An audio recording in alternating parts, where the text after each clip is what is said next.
नाशिक लोकसभेचे मवियाचे उमेदवार राजाभाऊ वाजे यांनी मतदानाचा हक्क बजावलाय। नाशिकच्या सिन्नर तालुक्यातील भाटवाडी गावामध्ये वाजे यांनी मतदान केलंय। तर मतदानाला जाण्यापूर्वी वाजेंच्या पत्नीने त्यांचं औक्षण केलं। यावेळी राजाभाऊ यांनी विजयाचा विश्वासही व्यक्त केला। शांतिगिरी महाराजांनी मतदानाचा हक्क बजावलाय। शांतिगिरी महाराज हे नाशिकमधील अपक्ष उमेदवार आहेत।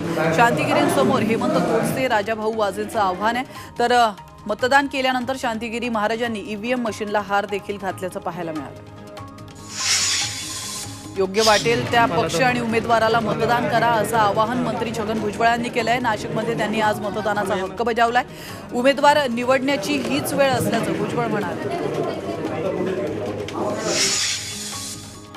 दिंडोरी लोकसभेचे महाविकास आघाडीचे उमेदवार भास्कर भगरे यांनी सहकुटुंब मतदानाचा हक्क बजावलाय। भगरे यांची महायुतीचे उमेदवार भारती पवार यांच्याशी अमृत नोनी गॅस्ट्रिन, अपचन, ऍसिडिटी, गॅस्ट्रबल ह्यापैकी तुम्हाला कुठलाही गॅस्ट्रिक प्रॉब्लेम झाला, उपाय एकच, अमृत नोनी गॅस्ट्रिन।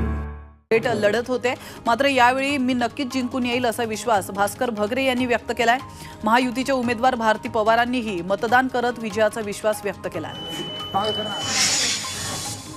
धुळे लोकसभा मतदारसंघाचे भाजपचे उमेदवार सुभाष भामरे यांनी सहकुटुंब मतदानाचा हक्क बजावलाय।